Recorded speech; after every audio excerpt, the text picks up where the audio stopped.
Você já parou para pensar por que o conflito entre judeus e árabes parece nunca ter fim? Muitos acreditam que é apenas uma disputa política moderna, mas a verdade é que suas raízes são muito mais antigas e começam em uma história familiar registrada na Bíblia, com uma promessa feita a um homem chamado Abraão. Vamos mergulhar nessa história hoje e descobrir como uma tensão dentro de casa se transformou em um conflito que ecoa até os nossos dias. Tudo começa no livro de Gênesis. Deus chama Abraão e faz uma promessa incrível.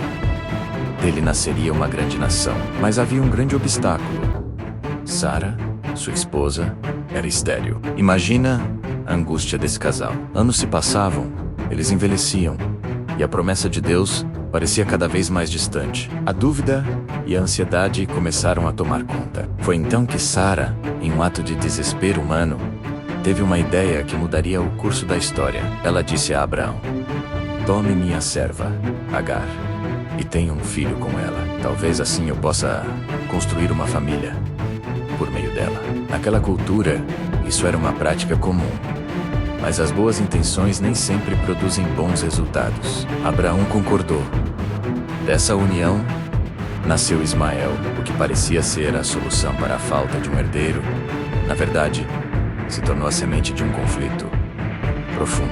A chegada de Ismael trouxe uma nova dinâmica para a família. A Bíblia relata que, uma vez que Agar concebeu, ela começou a desprezar sua senhora, Sara. A harmonia da casa foi quebrada. O que era para ser uma bênção se transformou em amargura e rivalidade. A solução humana, nascida da impaciência, gerou um problema ainda maior. Então, quando ninguém mais esperava, o milagre aconteceu. 14 anos depois do nascimento de Ismael, contra todas as probabilidades biológicas, Sara finalmente engravidou e deu à luz um filho, Isaac. O nome Isaac significa riso, porque Sara riu de incredulidade quando ouviu que teria um filho em sua velhice. Isaac era o filho da promessa, o cumprimento direto da aliança que Deus havia feito com Abraão. Agora, a família tinha 2 filhos de pais diferentes, e a tensão que já existia só se intensificou. A rivalidade entre as duas mães, Sara e Agar, se transferiu para os filhos. Em uma festa para celebrar o desmame de Isaac, Sara viu Ismael zombando de seu filho. Aquilo foi a gota d'água. Ela foi até Abraão e exigiu: "Mande embora esta serva e o seu filho, porque o filho dela jamais herdará com meu filho Isaac." Essa decisão partiu o coração de Abraão. Afinal, Ismael também era seu filho. Mas Deus interveio e disse a Abraão para ouvir Sara, garantindo que cuidaria de Ismael e que dele também faria uma grande nação.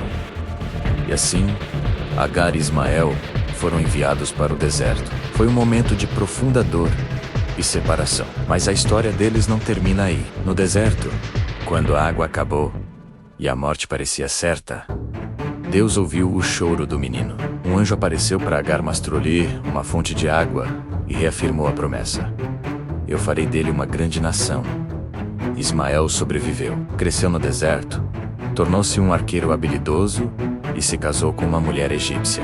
2 linhagens foram então estabelecidas a partir de Abraão. A de Isaac se tornou o povo de Israel, os judeus. A de Ismael, por sua vez, é tradicionalmente associada aos povos árabes. Com o passar dos séculos, essas 2 descendências se tornaram nações distintas, cada uma com sua própria identidade, cultura e, eventualmente, religião.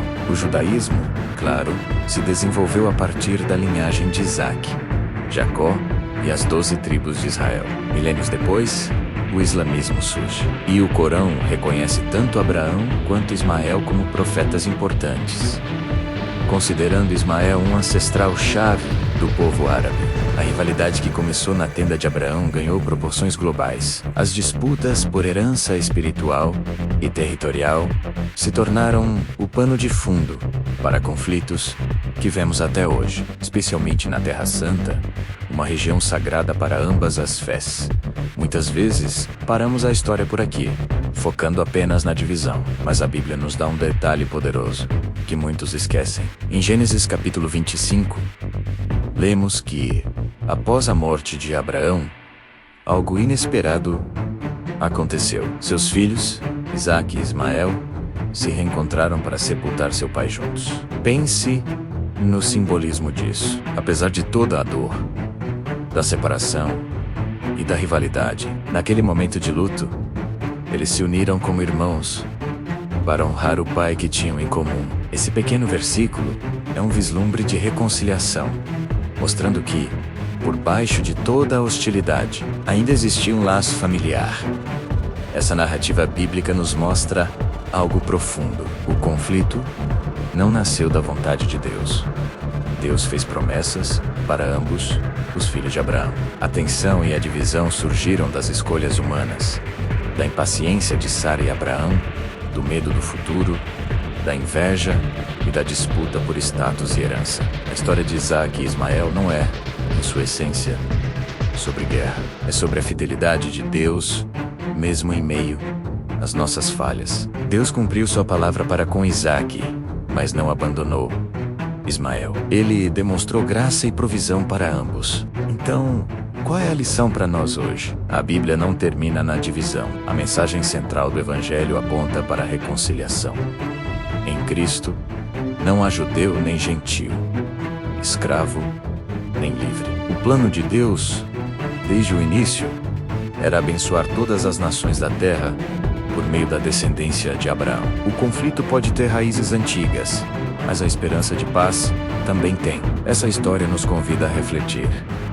Será que, em nossas próprias vidas, estamos repetindo padrões de rivalidade e divisão? Ou podemos aprender com os erros do passado para construir pontes, em vez de muros? Se esta análise te ajudou a entender melhor as origens bíblicas de um dos conflitos mais complexos do mundo, não guarde essa informação só para você. Deixe o seu like, pois isso é muito importante para que o YouTube mostre este vídeo para mais pessoas que também buscam entender a verdade das Escrituras. Se você ainda não é inscrito, se inscreva agora no canal e ative o sininho para não perder os próximos estudos profundos que estamos preparando. E agora eu quero ouvir a sua opinião. Você acredita que a reconciliação entre esses povos ainda é possível? Deixe seu comentário aqui embaixo. Vamos conversar sobre isso. Obrigado por assistir e até a próxima.